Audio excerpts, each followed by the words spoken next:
Coronavirus. COVID-19. Lalu pemerintah menerapkan kebijakan bagi siswa untuk belajar di rumah demi memutus mata rantai penyebaran virus corona.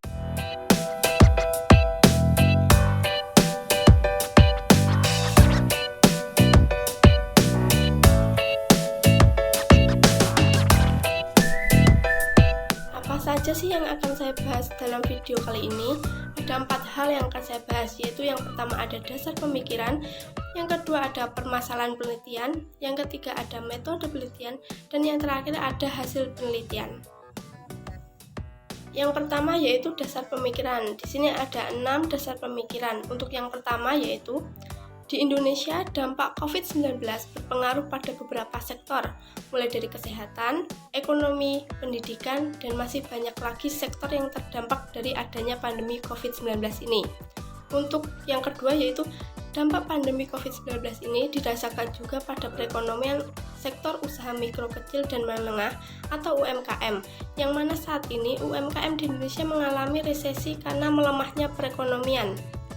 Yang ketiga yaitu UMKM memiliki peranan yang strategis dalam pembangunan ekonomi nasional yang berfungsi sebagai penggerak, pengendali, dan pendorong perekonomian suatu bangsa dan negara. Lalu selanjutnya yaitu UMKM menyerap pengangguran dan mengatasi hilangnya penghasilan di masyarakat, terutama di masa pandemi seperti sekarang ini, serta mendorong munculnya wirausaha baru. Lalu selanjutnya, permasalahan permodalan umumnya sangat menyulitkan pelaku UMKM karena terbatasnya akses terhadap sumber-sumber pembiayaan lembaga keuangan perbankan. Lalu yang terakhir, bank memiliki peranan penting dalam memberikan kredit yang diharapkan dapat membantu kebutuhan permodalan pelaku UMKM untuk mengembangkan usahanya. Dengan pinjaman modal dari bank, yang diperoleh tentunya dapat meningkatkan produktivitas serta UMKM pun dapat berkembang lebih baik lagi. Menurut Febrantara, pada tahun 2020, dampak pandemi COVID-19 terhadap UMKM dapat dilihat dari 2 sisi, yaitu sisi penawaran dan juga sisi permintaan. Dari sisi penawaran, dengan adanya pandemi COVID-19 ini, banyak UMKM mengalami kekurangan tenaga kerja. Hal itu terjadi karena alasan menjaga kesehatan pekerja dan adanya pemberlakuan pembatasan sosial atau social distancing. Kedua sebab tersebut berujung pada keengganan masyarakat untuk bekerja sementara waktu pada masa pandemi COVID-19 ini. Pada sisi permintaan, berkurangnya permintaan akan barang dan jasa berdampak pada UMKM tidak dapat berfungsi optimal yang berujung pada berkurangnya likuiditas perusahaan. Hal ini menyebabkan masyarakat kehilangan pendapatan karena UMKM tidak berkemampuan membayar hak upah pekerja. Pada kondisi buruk, pemutusan hubungan kerja terjadi secara sepihak. Akibat pandemi COVID-19 juga dirasakan pada perekonomian sektor usaha mikro kecil dan menengah atau UMKM ini sendiri, yang mana saat ini UMKM di Indonesia mengalami resesi karena melemahnya perekonomian. Usaha mikro kecil dan menengah atau UMKM adalah sekelompok usaha yang memiliki jumlah besar jika terlihat dari perspektif perkembangannya. UMKM terbukti tahan terhadap berbagai macam masalah pada krisis ekonomi, sehingga kelompok usaha kecil, mikro, menengah yang melibatkan banyak kelompok sebagai penguatnya. UMKM ini memiliki peranan yang strategis dalam pembangunan ekonomi nasional. UMKM berperan dalam pendistribusian hasil-hasil pembangunan. Pada saat terjadi krisis seperti pandemi saat ini, UMKM berperan dalam membantu pemulihan ekonomi. Hal ini disebabkan karena sektor UMKM lebih mudah dimasuki oleh pelaku-pelaku usaha baru. Selain itu, UMKM berdampak sosial bagi masyarakat, di antaranya dalam menyerap pengangguran dan mengatasi hilangnya penghasilan di masyarakat. Terdapat adanya pengaruh yang signifikan dan positif dari UMKM terhadap pertumbuhan ekonomi. Peranan penting lainnya adalah UMKM mendorong munculnya wirausaha baru. Wirausaha memiliki 2 fungsi dalam perekonomian suatu negara, yaitu fungsi makro dan fungsi mikro. Pada peranan makro, wirausaha berfungsi sebagai penggerak, pengendali, dan pendorong perekonomian suatu bangsa.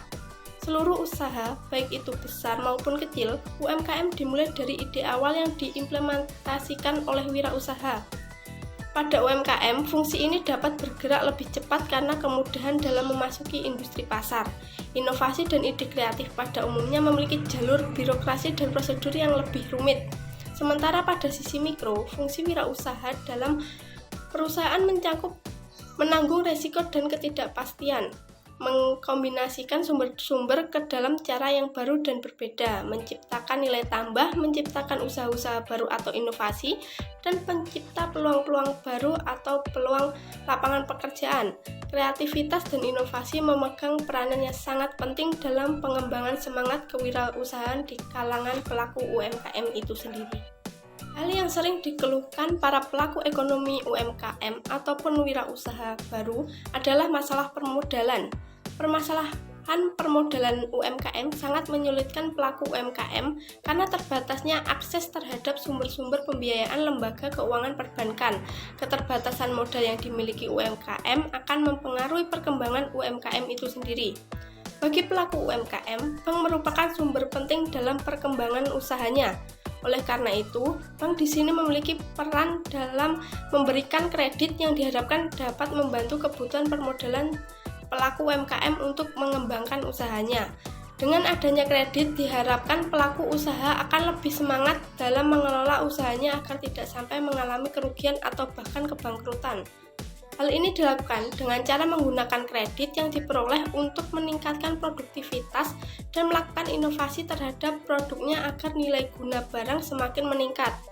Hal ini akan menciptakan lapangan pekerjaan baru bagi masyarakat sekitar untuk mengurangi pengangguran dan bagi pengusaha sendiri dapat meningkatkan pendapatannya. Jadi, kredit ini sangat membantu masyarakat utamanya pelaku UMKM dalam mengembangkan usahanya.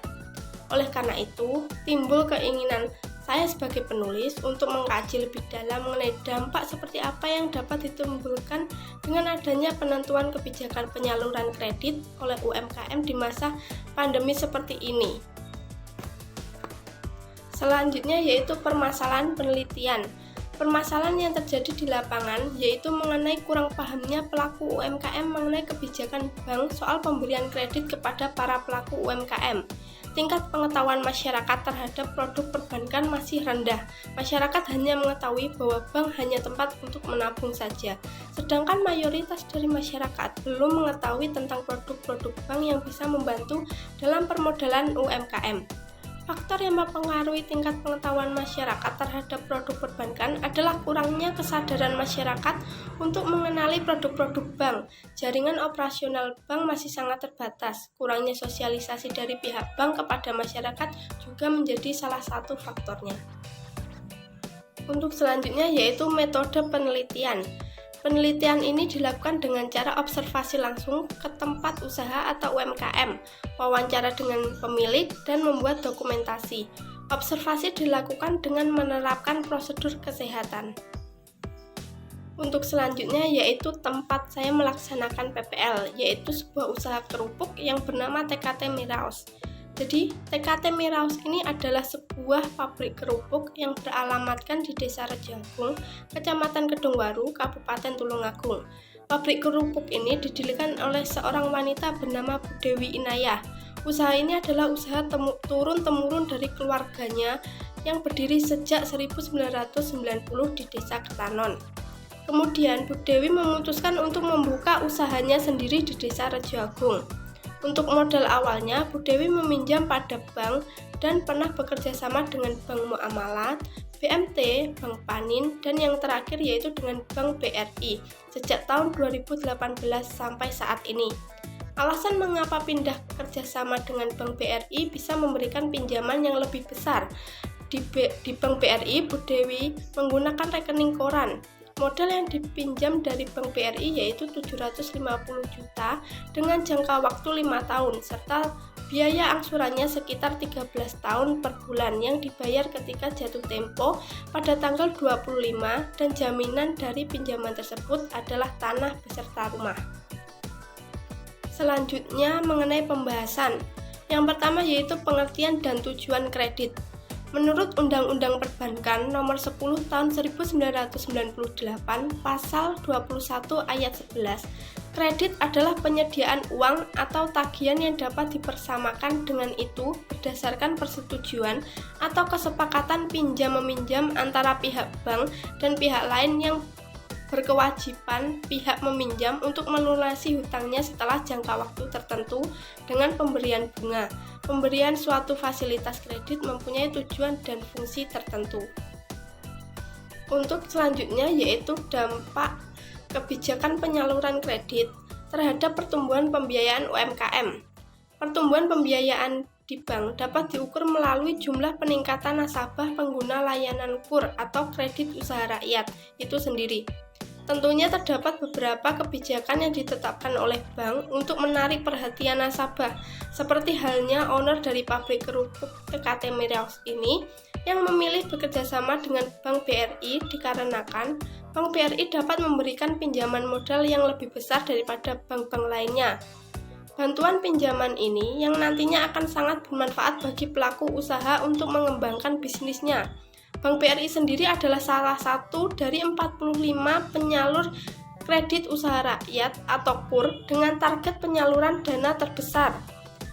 KUR pada Bank BRI Online menjadi pilihan terbaik pelaku UMKM dalam memperoleh pinjaman dengan syarat mudah, bunga 6% per tahun, guna mempercepat pengembangan UMKM sekaligus mendukung RUU Cipta Lapangan Kerja. Pemerintah melalui Komite Kebijakan Pembiayaan bagi UMKM telah merubah beberapa kebijakan KUR termasuk menurunkan suku bunga dari 7% menjadi 6%. Selain penurunan suku bunga, dana KUR juga ditingkatkan menjadi 190 triliun dari tahun sebelumnya yaitu 140 triliun. Sebagai perbankan dengan jaringan mikro terbesar di Indonesia, Bank BRI menargetkan penyaluran dana KUR sebesar 120 triliun. Target tersebut meningkat sekitar 33 triliun dari target penyaluran tahun sebelumnya yang dipatok 87 triliun. Turunnya suku bunga dari 7% menjadi 6%, serta terlampauinya target penyaluran KUR tahun sebelumnya menjadi nilai plus tersendiri bagi Bank BRI dan tentunya semakin dinikmati oleh masyarakat yang notabene adalah pelaku usaha. Target Bank BRI dalam menyalurkan KUR mencapai 63% dari total dana sebesar 190 triliun. Perubahan kebijakan ini membuat pelaku usaha berbondong-bondong menggunakan jasa layanan kredit dari Bank BRI dengan total penerimaan KUR yaitu 18 juta debitur terhitung dari tahun 2019.